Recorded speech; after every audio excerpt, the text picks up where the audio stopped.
It's that time of year again. It's Christmas, New Year's, winter break, but best of all, top 25s. I've gotten out to 5 new parks and 50 new roller coasters, and I can't wait to see where they stand with the rest of my credit count. Please note that this list is the 100% correct ranking of these roller coasters, and you must think exactly what I do about these coasters I talk about.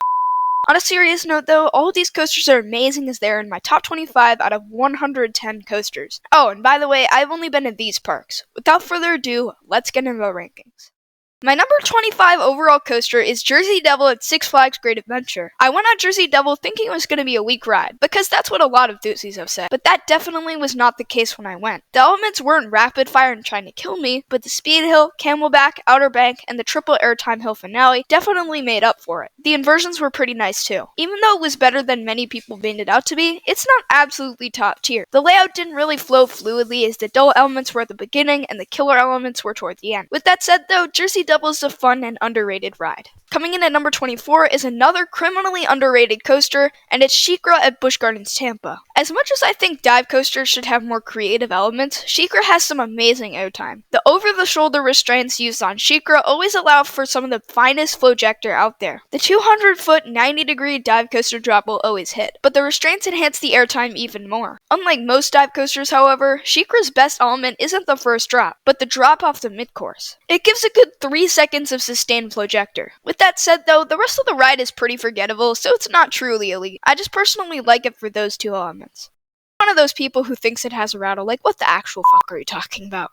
And number 23 is a ride that I recently said had fallen from grace, and it's Nitro at Six Flags Great Adventure. Before I went back to Great Adventure in 2022, it was around my number 7 overall, and now here we are. I still think Nitro has a nice lengthy layout with a strong finale, but none of the elements truly pop out to me like they did in 2018. Like I said though, it's still a good ride and a very strong B&M hyper. It's just kinda meh. Coming in at number 22 is the sleeper hit of 2022, and it's Icebreaker at SeaWorld Orlando. Man, I was surprised with this ride. The airtime on Icebreaker is no joke, some of the strongest airtime I've ever experienced. The airtime hills on the launch are absolutely violent, and the 100-degree spike is also a decent element. The second half is also very underrated. Right out of the top hat, you have 2 ejector hills, and you have another ejector hill before hitting the brakes. Relentless. The airtime is pretty well sprinkled out throughout the layout. Even with all this ejector though, it's a short ride. Plus the only thing this ride does well is its delivery on ejector airtime, and that's why it's not any higher. Coming in at number 21 is Full Throttle at Six Flags Magic Mountain. This is another very underrated coaster. In fact, it's my number 1 at Magic Mountain. Yes, even over X2 and Twisted Colossus. The amount of crazy diverse elements on Full Throttle packed into 45 seconds is absurd. And I can say the same thing for another coaster later on this list. The launch, no matter what anyone says, is decent. 0 to 70 is always going to be good, even if it takes 4 to 5 seconds. Then the vertical loop following the launch is my second favorite inversion on any coaster. It's 160 feet tall, and you feel as if you were stuck up there. It's insane. Then there's a little shuttle sequence that launches you into the top hat. Many people say that the brakes being on the drop ruins it, but I think it just enhances the ejector. Like I said with Icebreaker though, it's a short ride, so it can't really place any higher with the elements it has. Coming in at number 20 is Canamonium at Hersheypark. Canamonium is my personal favorite B&M hyper on the East Coast. Yes, even better than Mako, which didn't even make this list. After I got a strong ride on Mako a couple of days ago, I thought about it, but I just settled on the fact that it was number 26. Anyways, I'm supposed to be talking about Canamonium. Canamonium does everything Mako does, but better. First of all, there is so much speed coming into the 5-second floater hill, and that is from the drop. That makes for some real airtime, unlike Mako's. Okay, I need to stop comparing Candy to Mako. Canamonium also has other strong moments of airtime, such as the speed hill and the wave turn. Plus that finale around the Kisses fountain is a great spectacle. However, I have one big problem with B&M hypers other than one later on this list that prevents them from being above number 20 in my top 25, and I'll make a video on that. Coming in at number 19 is another Hersheypark coaster that is crazy underrated, and it's Comet. You know how I said the Icebreaker has some of the most violent airtime? Well, Comet's airtime is just as strong, and there's a lot more of it. The buzz bars allowed me to feel out of control every hill. I rode middle row too. There's probably 10 insane ejector hills, not even including the drops off the turnarounds. However, that is just about it for what Comet does superbly. Comet's weakness is that it doesn't have enough variety throughout its layout. Like I said though, I can't get enough of its ejector, which is how it ranks above Mako, Twisted Colossus, Canamonium, and Nitro on my rankings. Coming in at number 18 is probably the biggest shock of this video, and it's ElToro. Okay, before you unsubscribe and dislike all my videos, let me explain. ElToro has some of the strongest airtime I've ever experienced, but I'm not gonna lie, it kinda gets canceled out by the rattle. In 2018, I didn't truly experience a rattle on Toro, it just seem to have developed one. Usually I don't mind rattles, and I wouldn't on Toro if it didn't ruin the airtime. I say ruin, but that's really an overstatement. The airtime still has bite, rattle or not. The pacing will always be sensational, so it is a very strong ride. I just think if the rattle went away, the airtime would be back to its former glory. But for now, Toro is slotting it at number 18. Coming in at number 17 is my favorite great adventure coaster, and it's King Ka. I said earlier in this video that coasters shorter in length can't place too high. Well, King Ka is different. Sure, it's not a complete layout whatsoever, but traveling 128 miles per hour is truly different from any other feeling, other than being on Formula Rossa. But that's besides the point. And the view 456 feet in the air will always be awesome. Many people rank Ka lower than I do because they claim there's a rattle, but if you ride in the front row, there is little to no rattle. Overall though, it's obviously a short coaster, but there are many sensations unique to King Ka that I have to put it at number 17. I can't rank it higher for obvious reasons. It's a short, incomplete ride. Coming in at number 16 is Skyrush at Hersheypark. I know this is another surprise, but again, let me explain. I explained in my Hersheypark review, link in the card, that the restraints do hurt, but they don't ruin the ride like some people say. I just don't like the layout too much. All it is really is turn, then hill, then turn, then hill, etc. With that said though, this coaster is so intense. The first drop absolutely launches you out of the seat, the hills give some floater, I don't know about ejector though, and the turns are very intense. Not to mention it's all relentless. You can't catch a break on Skyrush. It's similar to another coaster later on this list. Part of me wants to rank it higher, but there are coasters that have more variety in their layouts that I'm ranking higher. Number 15 is a little bit of the same story as Skyrush, and it's Millennium Force at Cedar Point. And by the way, I meant the layout is the same story as Skyrush, not the restraints. Millie's restraints are really solid, actually. It's the OG Intamin lap bars. Anyways, many people love the sense of speed on Millennium Force, and I do too. I just can't ignore the fact that the layout is pretty bad. All it is overbank, then hill, then overbank, then hill, then overbank, etc. It's not like the hills do much either. They don't for the most part. Well, you might ask, hey Coaster Adventures, why does Millie rank higher than Skyrush if Skyrush's repetitiveness does more? Well, I am so glad you asked. The setting, sense of speed, and length on Millie is some of the highest quality in the country. The setting is right along Lake Erie, and dashing through the woods of CP, you just have a phenomenal sustained sense of speed throughout the layout. And speaking of which, is really long, like one of the longest in the country. Honestly, these two spots are really close. I just prefer Millie. Coming in at number 14 is Alpengeist at Busch Gardens Williamsburg. This coaster really blew me away. Personally, I had heard that it was a mid to low tier invert, but I definitely think differently. The first half has such sustained speed because of the near hypercoaster drop. That Alpengeist Cobra roll is by far the best element on any invert I've ridden. It felt like it wouldn't do much since it was so drawn out, but again, I was mistaken. There's a good 5 seconds of sustained positives there. Even the Immelmans are semi-intense too. The mid-course hits hard, but that just creates more hang time for the 0G roll. Plus the theming and setting is phenomenal. You are in the middle of lots of trees, which creates an isolated feeling, and the trenches are all themed to ice. Overall, I think this is where the A-tier coasters begin. Coming in at number 13 is Hagrid's magical long name at Universal's Islands of Adventure. Okay, I have no idea how Intamin made a family coaster this good. Actually, I do, and it's theming, but I'll get to that in a sec. There are 7 launches, and like 2 or 3 of them are pretty nice. The drop track has a great stomach dropping feeling, but that alone would place Hagrid's around 35th on my list. The theming and storytelling is what makes this coaster place so high. The theme is obviously Harry Potter, and let me tell you, $300 million gets you some perfect theming. The moment you enter the queue, you feel immersed. Then there are numerous animatronics on the ride, along with some onboard audio that makes you feel truly immersed. Pair this with a long ride, and that is a recipe for the best theming on any coaster. So even though this is a family coaster, its theming skyrockets it all the way to my number 13 spot. Coming in at number 12 is Orion at Kings Island. Okay, I know this gets hated on a lot in the community, because it's a B&M Giga worse than a CERN 2015 Giga.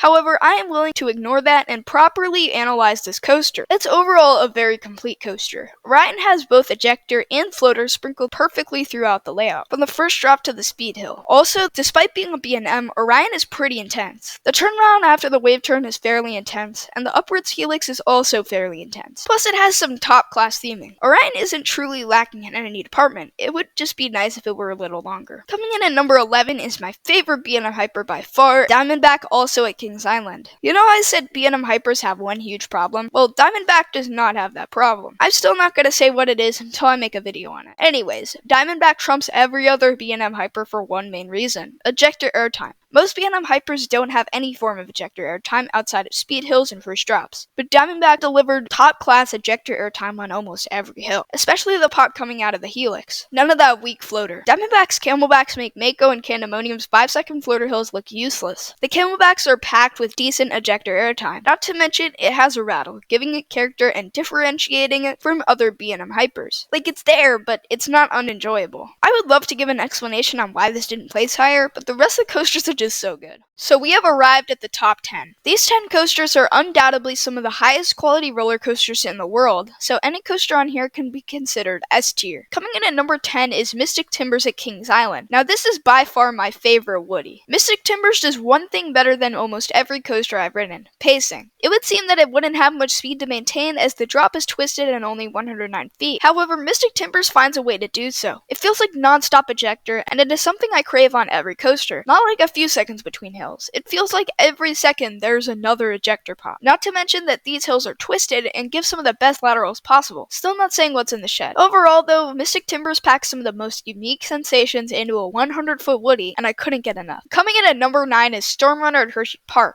Like I said earlier, I don't mind a short ride if it can pack lots of elements into the layout. While Stormrunner packs more into its layout than most coasters that have 3 times its layout. The launch is an absolute gut punch. 72 in less than 2 seconds is such a unique feeling and definitely my number 1 launch. Yes, even better than King to Cause. That is definitely not it though. The 170-foot top pack gives some nice flowjector. Then there's a hang time filled inversion that leads into the Flying Snake Dive. The Flying Snake Dive is obviously one of the most unique versions out there, but the feeling itself is something every enthusiast should experience. It's unlike anything else I've experienced. All of this packed into 30 seconds of prime ride time. That's why it's easily my number 1 coaster at Hersheypark and slotting in my number 9 spot. Coming in at number 8 is Pantheon at Busch Gardens Williamsburg. Now this blew my expectations away. Pantheon is probably one of the most complete coasters I've ever ridden. The launches have lots of kick to them. It's like there's 2 launches in one that carries the train farther. It's weird. The spike and top hat gives some very nice floater. The outer bank is filled with lateral ejector along with the ending wave turn. And the stall along with what people are calling the 0G winder give great hang time. I just don't see Pantheon missing anything other than maybe theming, but even that is pretty good. It might not be an enthusiast's dream coaster, but I personally think it's awesome. Coming in at number 7 is Twisted Timbers at Kings Dominion. Out of all the coasters I rerode in 2022, this moved up the most. If I hadn't gotten a re-ride, it would place around 30, but I got some of the most enjoyable rides on any coaster in 2022. The Triple Camelback is the greatest airtime sequence probably on any coaster other than maybe Lightning Rod. And there are so many ejector airtime moments sprinkled throughout the layout. The inversions are also pretty strong too. The barrel roll drop along with the mini underflip are decent. The thing is though that it feels like the airtime never stops. It's a feeling you can't get on any other coaster other than maybe Mystic Timbers. I can't even imagine how good Twisted Timbers would be if it were a hyper hybrid and maybe a little longer. Coming in at number 6 is Steel Vengeance at Cedar Point. This coaster underwhelmed me beyond belief. Many people have it as their number 1 in the world, and I just don't see that at all. I thought the layout was pretty good though, split into 2 halves that differ from each other, but I did not get much airtime whatsoever. I wasn't even stapled, and I was getting floater in the back row, other than a few elements. The first drop, top hat, and the off-axis mini hill gave very strong moments of ejector, along with the finale. The outer bank, however, did very little. It's definitely not the strongest moment of airtime out there like some people say. It was also running a little slow, which is why I feel like I need to get a reride. It might sound like I'm just hating on Steve, but it is my number 6 overall for many reasons. The airtime moments I talked about, the great lengthy layout, and the inversions actually had some whip. It's just not a number 1 coaster, that's all. Coming in at number 5 is Intimidator 305 at Kings Dominion. Look, I know this coaster isn't for everybody, but it certainly is for me. I-305 is easily the most intense coaster I've ever ridden, and it's not even close. It's unbelievable how the turn after the drop is legal. It's so intense that I gray out every time. The rest of the ride does not let up though. It's intense snap after intense snap after intense snap. The best part is that the snaps come at rapid fire paces. There's nothing like it, I'm sure. There are actually some decent pops of airtime too, and no, the trims don't ruin the largest camelback. My one problem with I-305 is that there isn't enough variety of elements on it. I could care less though. I-305 does things no other coaster can do, and I love it. Coming in at number 4 is Maverick at Cedar Point. I was not expecting Maverick to become my number 1 at Cedar Point, but it turned out to be. Maverick has just about everything any coaster needs. Despite the height, it has the number 1 drop at Cedar Point. The most relentless speed I've ever experienced. Max actually gives so much ejector, the snaps are ultra intense, and the launch out of the tunnel is amazing. I really don't have any problems with it. It's overall a complete ride. However, the following coasters are just a little better. Coming in at number 3 is Iron Gwazi at Busch Gardens Tampa. Iron Gwazi is just phenomenal, all around. There's no dull element on this ride. Every element has a purpose. The first drop is personally the best I've ever experienced. 206 feet, 91 degrees is insane. The outer bank pulls some pretty decent floater. The death roll is great. The airtime is bliss. The wave turn has about 3 seconds of sustained ejector, and the finale pulls some ejector as well. The best part is that these elements come at breakneck speed, one element after the other. You don't really get the full experience of Iron Gwazi until you get a night ride. It makes every element pop even more if that was even possible. Coming in at number 2 is the definition of a full package, and this Velocicoaster at Islands of Adventure. When I said there was nothing missing on some previous coasters, I didn't mean it as much as I did in Velocicoaster's case. There is truly nothing missing from Velocicoaster, from theming to inversions to airtime. The theming is the second best on any coaster I've ridden, obviously besides Hagrid's. The inversions all have their purpose, including the Mosasaurus roll being my number 1 inversion. Even the airtime moments deliver decently, despite the ride not being airtime focused. The top hat is one of those amazing elements, and you know I love launches. The layout is also brilliant, 2 halves with their own purposes. The first half weaving through the raptor paddock with all those amazing animatronics and rockwork, and the second half having some of the best elements on any coaster. However, I think there is just one coaster that I like slightly better. My number 1 roller coaster